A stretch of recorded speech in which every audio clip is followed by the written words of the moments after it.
నమస్కారం. జై శ్రీమన్నారాయణ. భారతదేశంలో ఒక ముఖ్యమైన భాగం భగవద్గీత. కృష్ణుడే నోరు తెరిచి ఉపదేశించిన భగవద్గీత.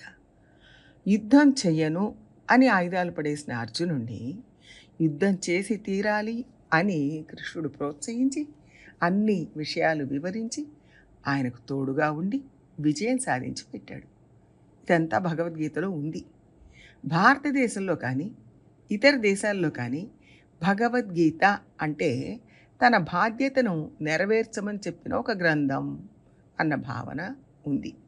కర్తవ్య నిర్వహణ చేయమని చెప్పిన గ్రంథం అని స్ఫురణకు వస్తుంది. కృష్ణుడు చెప్పాడు, అర్జునుడు చేశాడు. అర్జునుడు వీరుడు అయినా ఒక సంకట స్థితిలో ఏం చేయాలో తెలియక అస్త్ర సన్యాసం చేశాడు. యుద్ధం చెయ్యనన్నాడు.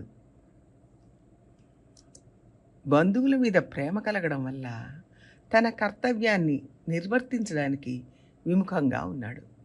అప్పుడు కృష్ణుడు ఆ లాజిక్ని వివరించి ప్రాక్టికాలిటీ చెప్పి అర్జునుడిని యుద్ధం చేయమని ప్రోత్సహించాడు.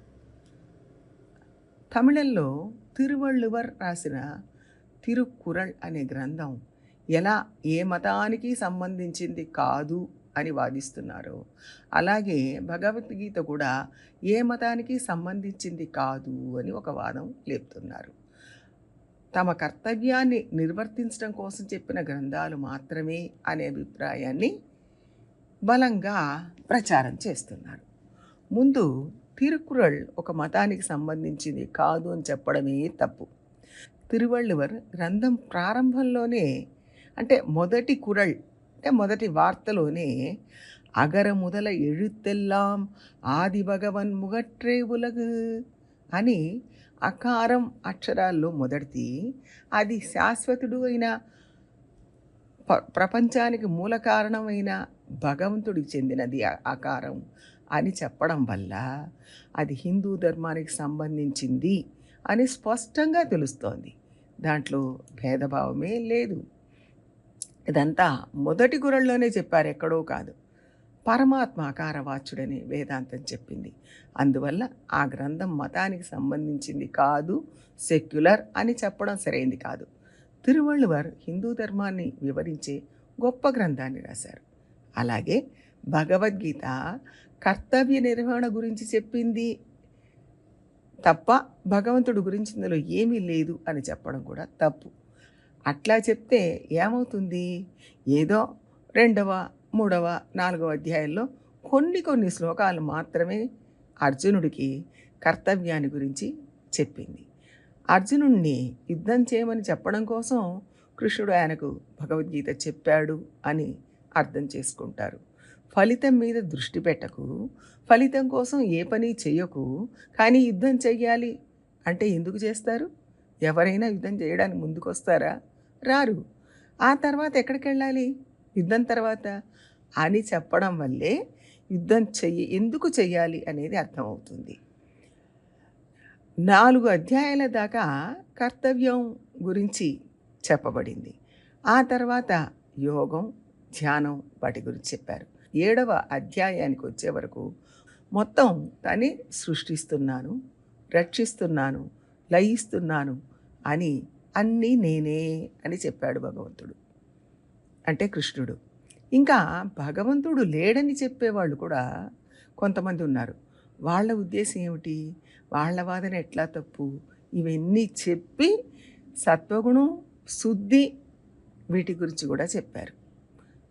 ఇవన్నీ భగవద్గీతలో ఉన్నవి. ఆహార శుద్ధి ఎందుకు పాటించాలి, అంతిమంగా ఎక్కడికి చేరాలి, ఇవన్నీ కూడా చెప్పారు.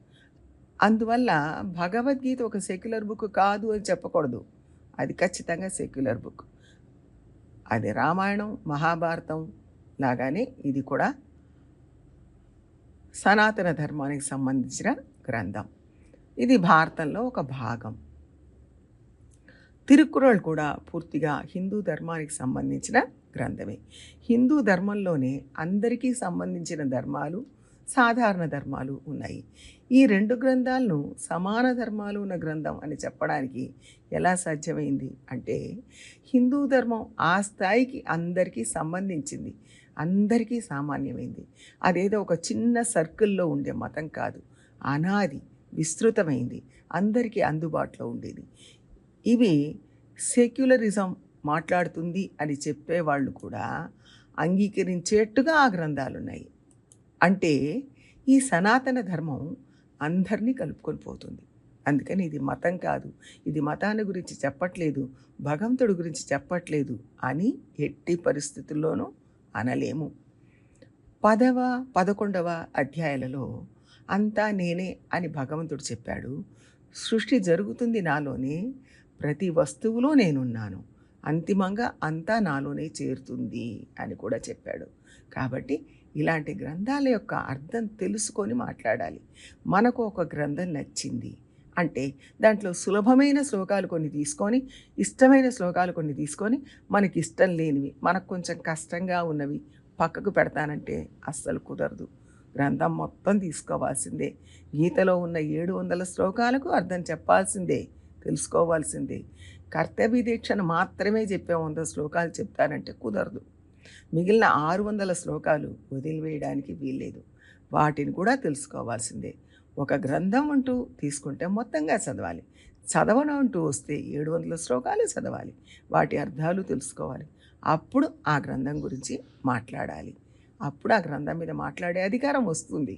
కాబట్టి అందరూ ఆదరించేటంత సాధారణంగా హిందూ ధర్మం ఉంటుంది, అందరికీ అందుబాటులో ఉంటుంది అని గ్రహించాలి.